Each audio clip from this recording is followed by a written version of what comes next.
बरसों पुरानी लकड़ी की अलमारी के कोने में धूल और पुरानी यादों के बीच एक पीला पड़ा हुआ लिफाफा रखा था। लिफाफे पर लिखा था अनाया के नाम। अनाया ने धीरे से उसे उठाया, जैसे कोई टूटी याद को फिर से छू रही हो। लिफाफा उसके पिता ने लिखा था, पापा, जिन्हें वो सिर्फ 10 साल की उम्र तक ही जान पाई थी। उसके बाद वो चले गए, हमेशा के लिए। आज अनाया भी 22 साल की थी। शहर की भीड़ में काम करने वाली एक ग्राफिक डिजाइनर, बाहर से मुस्कुराती हुई लेकिन अंदर से खाली। उस दिन बारिश हो रही थी, वही बारिश जो उसके बचपन की आखिरी याद में थी, जब पापा उसे गोद में लेकर बोले थे, बारिश जब भी गिरे ना बेटा, समझना मैं यहीं कहीं हूं। वो लिफाफा उसके लिए एक टाइम मशीन था। कांपते हाथों से उसने उसे खोला। मेरी प्यारी अनाया, जब तुम ये खत पढ़ रही होगी, मैं शायद बहुत दूर जा चुका हूंगा, लेकिन अगर तुम मुस्कुरा रही हो तो समझो मैं अब भी यहीं हूं। जिंदगी बहुत अजीब है बिटिया, कभी कुछ देती है तो बहुत कुछ छीन भी लेती है, लेकिन एक बात याद रखना, खोने के बाद ही इंसान को मिलना समझ आता है। अनाया की आंखों से आंसू लुढ़क गए। हर शब्द जैसे उसके दिल में उतर रहा था। तुम्हारी मां बहुत मजबूत है, लेकिन वो मुस्कान सिर्फ तुम्हारे लिए रखती है। कभी सोचो मत कि मैं नहीं हूं। जब तुम किसी की मदद करोगी, जब तुम किसी को गले लगाओगी, मैं वहीं रहूंगा। बस एक बात का वादा करो, कभी अपनी हंसी मत खोना। अनाया की सांस भारी हो गई। इतने सालों से उसने हंसना ही तो छोड़ दिया था। वो बचपन याद आया, पापा के साथ स्कूल जाते वक्त बारिश में भीगना, कागज की नाव बनाना, और पापा का कहना, देखो ये नाव छोटी है लेकिन सपना बड़ा है, एक दिन तुम इसे समुद्र में छोड़ोगी। वक्त ने सब कुछ बदल दिया था।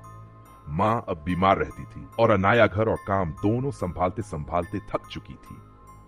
वो लिफाफा जैसे उसके सीने में जलती रोशनी बन गया। उस रात उसने वही किया जो बचपन में करती थी। छत पर जाकर बारिश को देखने लगी।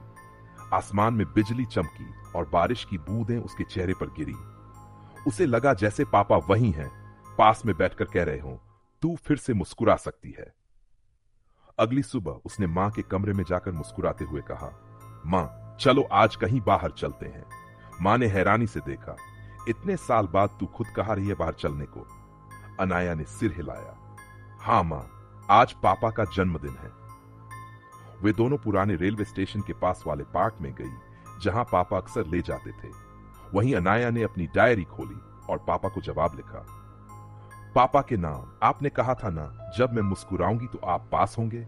आज मैं मुस्कुरा रही हूं और मुझे यकीन है कि आप यहीं हैं। मुझे अब डर नहीं लगता बारिश से, क्योंकि अब उसमें आपकी हंसी सुनाई देती है। आपने सिखाया था कि जिंदगी हारने के बाद भी जीती जाती है। मैं आपकी वही छोटी सी नाव फिर से बना रही हूं और इस बार उसे समुद्र तक जाने दूंगी। मां की आंखों में आंसू थे, लेकिन वो भी मुस्कुरा रही थीं। दोनों ने मिलकर पास की झील में कागज की नाव छोड़ दी। बारिश फिर शुरू हो गई। हवा में मिट्टी की खुशबू थी और कहीं दूर किसी की हंसी गूंज रही थी। वो हंसी अनाया के पापा की थी। कभी कभी वो लोग जो हमें छोड़ जाते हैं, वो पूरी तरह कभी जाते ही नहीं। वे हर मुस्कान, हर बारिश, हर याद में छिपे रहते हैं। और जब हम हिम्मत जुटाकर फिर से जीना शुरू करते हैं, वो लौट आते हैं। महसूस नहीं होते, मगर साथ रहते हैं। वो जो दिखता नहीं लेकिन रहता है। बरसों बाद जब अनाया ने वो आखिरी खत पढ़ा, उसी रात उसने महसूस किया कि कोई उसके पास बैठा है, कोई जो उसे देख रहा है, सुन रहा है, पर दिख नहीं रहा। हवा में एक नर्म आवाज आई, तू रो मत अनाया, मैं यही हूं। वो डर गई पहले, फिर बोली, कौन हो तुम? आवाज मुस्कुराई, नाम तो इंसान रखते हैं, पर तू चाहे तो मुझे इश्क कह सकती है। इश्क? अनाया ने धीरे से दोहराया। हां, आवाज बोली, वो जो हर अधूरी चीज में पूरा होता है। तू अपने पापा को याद करती है, तेरी आंखों में जो चमक है वही मैं हूं। अनाया ने महसूस किया कि उसकी धड़कनें धीरे धीरे शांत हो रही थीं, जैसे किसी ने उसकी आत्मा पर हाथ रख दिया हो। जब भी अनाया अकेली होती, इश्क उससे बातें करता, कभी उसकी हंसी में, कभी बारिश की बूंदों में, कभी उस कागज की नाव की लहरों में। वो कहता, प्यार वो नहीं जो मिलता है, प्यार वो है जो खोने के बाद भी साथ रहता है। एक दिन अनाया ने पूछा, इश्क, क्या तू भी किसी को याद करता है? हवा में हल्की ठंडक छा गई। आवाज आई, हां, मैं हर उस दिल को याद करता हूं जिसमें मैंने जगह बनाई थी। कभी किसी की मां की मुस्कान में था, कभी किसी बेटे की दुआ में, और अब तेरी आंखों में हूं। धीरे धीरे अनाया बदलने लगी। वो अब मुस्कुराने लगी थी, लोगों से बात करने लगी थी। माँ ने कहा, लगता है तेरे पापा सच में लौट आए हैं। अनाया मुस्कुराई, पर जानती थी पापा नहीं लौटे, इश्क आया है। फिर एक शाम जब झील के पास बारिश हो रही थी, अनाया ने वही कागज की नाव दोबारा बनाई। हवा में हल्की सी खुशबू थी, जैसे कोई पास खड़ा हो। इश्क, उसने कहा, आज ये नाव तेरे नाम। आवाज आई, और मैं हमेशा तेरे नाम। कागज की नाव लहरों में दूर चली गई।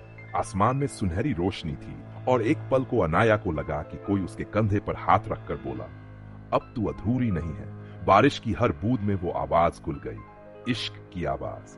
कभी कभी इश्क कोई इंसान नहीं होता, वो बस एक एहसास होता है जो तब आता है जब हम खुद से फिर से प्यार करना सीखते हैं।